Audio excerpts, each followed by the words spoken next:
podcast IGS Indonesia Global Sukses. Nah, hari ini aku ditemenin narasumber yang sangat menarik dengan Bang Alan. Bang Alan, apa kabar? Iya, kabar baik.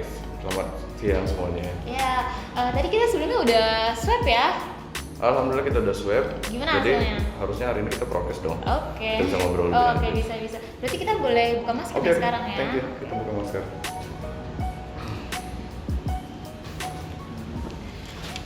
Bang Alan, lagi Omikron kayak gini nih, mengganggu kegiatan sehari-hari nggak sih? Apalagi kan kita udah masuk PPKM lagi ya? Iya, kebetulan dengan adanya Omikron ini sebetulnya kita kembali ke tahun lalu ya. Iya. Dimana kita dihebohkan dengan adanya virus corona, dengan virus Delta, sekarang ditambah dengan virus Omikron. Tapi tentunya kita tidak boleh terpaku dengan namanya virus ya. Iya. Kita harus kuat, kita harus lawan. Artinya jangan berhenti kita, karena kreativitasnya tidak boleh mati. Benar. Kita harus jalan terus, tapi tetap kita harus jaga protokol kesehatan seperti itu. Oke, ada keseharian terganggu gitu karena Omikron kayak gini, Pak? Kalau terganggu pasti, karena dengan adanya isu Omikron ini banyak pembatasan sosial yang membuat kita aktivitas itu lebih sedikit terhambat dan lebih slow. Ini boleh diminum? Oh, boleh, silakan, Oke. silakan. Minum dulu Kita ya. minum dulu. Aku mau nanya nih, dari namanya aja udah menarik ya. IGS Indonesia Global Sukses. Itu Pak Alan dapat inspirasi dari mana sih? IGS itu sebetulnya sebuah singkatan ya, dimana singkatan dari Indonesia Global Sukses. Cukup menarik karena memang kata-kata Indonesia ini merupakan suatu identitas kita. Iya, benar. Kita besar lahir di negara kita, di negara Indonesia, dan secara global kita tidak mau melakukan sebuah aktiviti yang sifatnya cakupannya sempit ya. Secara nama Indonesia Global Sukses artinya harapan-harapan generasi muda ini ada di IGS. Kita berharap ke depan di IGS sendiri bisa menciptakan generasi muda yang tangguh, yang kreativitas. Tentu dengan platform kita digital ya, artinya kita mulai mencoba untuk menjadi sebuah starting eleven untuk ke depan, bahwa kita harus bangkit dengan situasi apapun. Karena digital ini sendiri sudah memaksa segenap perekonomian dunia itu untuk menjadi lebih smart dan lebih cepat menghadapi situasi kondisi. Tentunya sekarang dengan konsep digital. Artinya pola-pola tradisional yang lama harus kita rubah. Iya. Dan kita mulai lebih bekerja cepat, efektif dan efisien, sehingga lini-lini bisnis itu bisa menjadi lebih easy going. Kita jangan terpaku dengan namanya teknologi. Iya sih, benar-benar. Teknologi itu bukan kita follow, tapi kita yang membuat sebuah wadah seperti IGS. Artinya apa? Kita membuat wadah IGS ini sendiri supaya nanti interaksi kita tuh di follow sama teknologi. Kita jangan memfollow teknologi, biarkan teknologi memfollow kita, karena otak manusia itu lebih smart pada teknologi. Komputer itu yang buat siapa? Manusia. Iya. Artinya jangan mau kalah dengan komputer. Otak kita harus lebih canggih pada komputer. Benar. Menarik sih. Menarik karena memang di era sebelum orang mengenal teknologi pun manusia masih tetap bisa berinteraksi kok. Iya. Jadi ada ketepatan dan komitmen yang dibangun, sehingga proses-proses yang ada di zaman milenial saat ini di tahun 2022 sekarang ya, itu sebetulnya adalah bentuk elemen tambahan. Jadi apa yang kita lakukan sekarang seperti kita podcast ataupun kita punya TV digital atau apa, itu hanya wadah yang diciptakan untuk mempermudah. Oh iya, benar sekali. Tapi jangan sampai itu menjadi penghambat. Kita punya grup WhatsApp, tapi kita masih telat. Kita ketemu di warung kopi begini, kita jarang banget ngobrol sama teman, kita ngumpul bertiga atau berlima, tapi kita tidak ngobrol. Iya sih, benar banget. Masing-masing pegang handphone, Iya, itu seperti benar ini. banget. Handphonenya dipegang, kamu diam, saya diam, yang lain juga diam. Tapi Artinya kita apa? ngumpul ya? Kita ngumpul. Iya. Nah, pola-pola seperti itu sudah merusak. Artinya apa? Ada satu emosional psikologik yang membuat kita tuh berbeda dengan zaman dulu. Kedekatan pertemanan, persahabatan dan keluarga itu dibatasi oleh namanya smartphone. Iya, benar-benar. Nah, dengan adanya IGS sendiri, ini sebenarnya adalah sebuah ide yang terbentuk karena ada harapan. Harapan siapa? Ya harapan kita.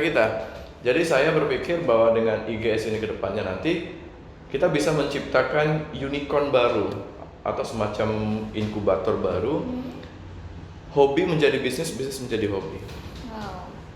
Mudah-mudahan ke depan dengan adanya platform-platform seperti ini, banyak generasi-generasi muda yang bisa join us ke IGS Group sehingga kita bisa menjadi sebuah korporasi yang besar. Dan tentunya tadi sesuai namanya tadi yang Tasya tanyakan, apa sih IGS? Indonesia Global Success. Iya. Secara filosofi, IGS ini akan kita bentuk untuk kita, masyarakat dan rakyat Indonesia lebih sejahtera. Kalau aku boleh tahu nih, Bang Alan ini tuh salah satu penggagas dari IGS kan ya? Bisa nggak sih dikasih tahu siapa aja gitu penggagas IGS lain Pak Alan di balik layar ini? Oke, awal terbentuknya IGS Group ini sebenarnya tidak banyak. Sebetulnya IGS ini mulai muncul dengan sebuah gagasan. Kita mencoba untuk masuk ke platform media dan kita menjadi bukan menjadi, tapi kita mencari identitas. Kita mau berusaha, kita mau menciptakan ide bisnis baru, tapi kita bingung apa yang harus kita lakukan. Dan lucunya, pertama kali saya ketemu dengan Mas Riko. Mas Riko itu saya ketemu dengan beliau di sebuah warung kopi yang saya lagi duduk santai ngopi dan ngerokok gitu. Si Mas Riko pun juga sama dan kita belum saling mengenal. Oh, belum kenal sebelumnya? Belum mengenal, kita belum mengenal. Jadi Mas Riko itu sekarang ini dia jadi head of programming kita. Dia yang pegang untuk IT, robotik segala macam yang ada di teknologi yang ada di IGS. Jadi pada saat kita diam-diaman, kebetulan rokok saya tuh ada, tapi koreknya nggak ada. Oke. Jadi biasa dong, kalau anak muda sekarang kan bawa rokok nggak bawa korek. Iya. Tapi kebanyakan yang nggak boleh itu bawa korek nggak ada rokok. Itu bakal minta sama temen. Itu namanya nggak modal. banyak orang seperti itu tuh. Nah pada saat kita ngobrol, saya bilang Mas Riko, Mas aku boleh pinjam korek untuk ngerokok? Boleh, saya ambil. Nggak tahu pas ngobrol itu karena memang posisi kita lagi di warung kopi nggak begitu besar ya. Iya. Daripada kita manyun sendiri, ya mending ngobrol. Ya udah kita ngobrol. Akhirnya ngobrol, Mas dari mana? Bekerja di mana? Dia cerita. Oh, saya bekerja di perusahaan bagian IT, pekerjaannya bikin programming seperti ini. Dan akhirnya kita berdiskusi. Karena saya punya mimpi dan saya punya ide untuk membangun IGS, ya saya cerita dengan dia. Dan itu nggak lama.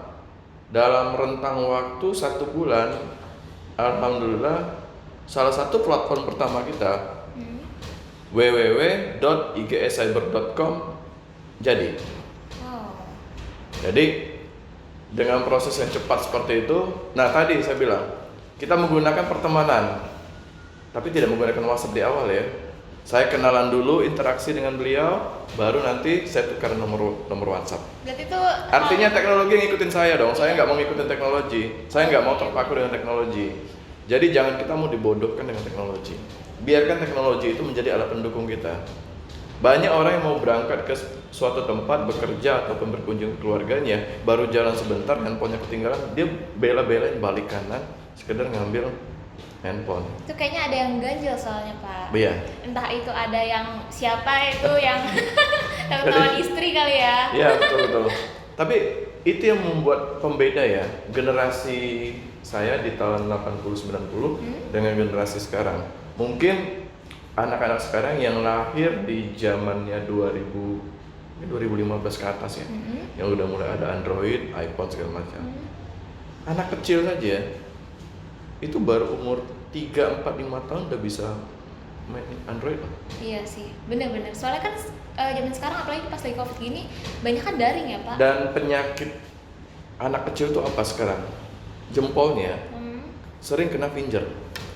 Finger itu kekakuan jari.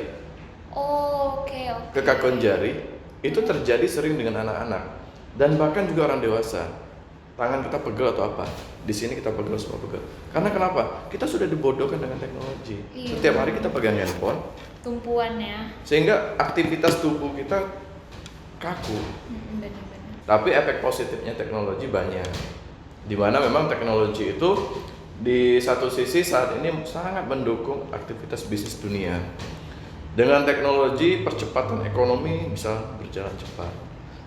Dan sekarang semua elemen masyarakat itu membutuhkan teknologi. Iya benar. Karena teknologi itu sangat-sangat menjadi barometer, dan even setiap perusahaan yang pekerjaannya selama ini dilakukan manual, semua udah beralih ke sistem. Iya, karena lebih Karena mudah ya. lebih mudah, lebih gampang, dan memang dunia menuntut itu. Apalagi dengan pertanyaan Tasya tadi, dengan Omicron gimana kondisinya? Iya. Saya melihat bahwa ada sedikit hal yang menarik. COVID-19 ini seolah-olah adalah satu virus yang ada, tercipta, memang memaksa orang di seluruh dunia Beralih ke dunia digital. untuk beralih ke digital. Iya benar. Apakah ada konspirasi atau tidak, saya tidak mau mengurus itu. Iya. Terlepas dari konspirasi ataupun bukan, tapi sekarang kita sudah dipaksa, mau muda, tua, dipaksa untuk ke digital. Iya benar. Orang tua saya umurnya 68 tahun, yang tidak mengerti handphone. Dia tidak mengerti dengan namanya m-banking, dia tidak mengerti dengan ini. Saya bilang dengan saudara-saudara saya, sudah, nggak usah dipaksa. Karena generasi orang tua saya, bokap dengan saya itu beda. Tapi setidaknya kebahagiaannya sama. Bokap saya itu dengan saya masih bisa saling komunikasi dan dia bahagia. Walaupun kalau saya telepon dia, mau video call, harus ada ponakan saya atau ada kakak saya yang hidupin, dia tinggal ngomong gitu kan. Iya benar. Tapi setidaknya di situ saya melihat ada perbedaan-perbedaan yang mendasar, di mana ada need yang sebetulnya, jadi kebutuhan itu kan ada yang wajib dipenuhi, ada yang sekunder atau yang primer ya. Jadi jangan dibolak-balik. Kepentingan-kepentingan seperti itu harusnya menjadi fokus utama kita, sehingga ketika kita beraktivitas kita bisa menjadi lebih baik gitu. Ke depan saya berharap IGS ini akan menjadi sebuah korporasi. Korporasi yang besar, wadah bagaimana generasi muda ini bisa join di IGS dan bisa mendapatkan kesejahteraan secara ekonomi. Jadi sebetulnya IGS sendiri diciptakan dengan pola-pola plan-plan bisnis juga. Karena kenapa? Memang fokus kita di bisnis. Berarti ada beberapa bidang ya di IGS itu ya? IGS itu sebenarnya yang tadi saya bilang di awal, Mbak Tasya. Kita itu adalah inkubator. Inkubator itu seperti tabung bayi ya. Di dalam tabung itu, kalau kita lihat di rumah sakit ada tabung. Bayi ada banyak di situ, entah anak si A, si B, si C bisa masuk ke dalam inkubator itu. Artinya apa? IGS bisa jadi nanti ke depan bisa jadi IGS TV, ada igcyber.com. Kalau IGS TV ya jelas dia bergerak di bidang TV digital. Kalau igcyber.com dia bermain di portal media, pemberitaan. Terus ada IGS Farm, dia bergerak di bidang pertanian. Dan sekarang kebetulan memang di IGS Farm ini sendiri kita sudah memiliki aset lahan 23 hektar di Jawa Barat. Wow. Nah, kita lagi coba kemas lahan 23 hektar ini bagaimana kita akan kembangkan bisnis pertanian ini dengan support sistem teknologi. Jadi kalau zaman dulu orang berkebun, hanya berkebun, bersihkan lahan, tanam, kasih pupuk, tunggu panen. Tapi mata rantainya tidak terjadi. Nah, dengan adanya platform IGS teknologi, dengan digital ini, mata rantainya kita bikin dari A to Z, dari hulu ke hilir. Bagaimana kita mengolah lahan, kita menanam tanaman, kita memberikan pupuk, dan pada akhirnya kita juga yang mendistribusikan penjualan. Dan platformnya ini bisa kita kombinasikan, kita hubungkan dengan IGS TV kita. Kegiatan di farm itu bisa kita share. Iya, kita publish, kita Iya, share ke halayak ramai. Kemudian kita bisa dapat AdSense YouTube-nya, kita dapat AdSense dari Google-nya, kita bisa dapat rating, kita bisa bikin movie, bisa bikin apa di dalam lokasi Iya itu. benar, jadi penontonnya juga banyak jadi terinspirasi ya. Betul. Iya, Nah, benar. IGS akan menjadi sebuah inkubator bisnis. Inkubator bisnis itu artinya apa? Akan banyak turunan-turunan, entah itu bergerak di bidang pertanian, peternakan, properti, bank. IGS ini sendiri, ya kita harapkan ke depan harus jadi besar. Dukungan teman-teman itu wajib. Pasti ya. Dan kita tidak perlu berpikir rangkaiannya itu seperti apa. Saya selalu dalam beraktivitas itu apapun gitu ya, baik di dunia bisnis, pekerjaan, ataupun aktivitas politik. Dengar-dengar nih, Bang Alan selain menjadi founder IGS ini juga pernah tertarik sama dunia politik ya? Berpolitik itu bisa kita terapkan di semua aspek bidang lini pekerjaan. Lakukan apa yang harus kamu lakukan hari ini. Jangan pernah kita tunda.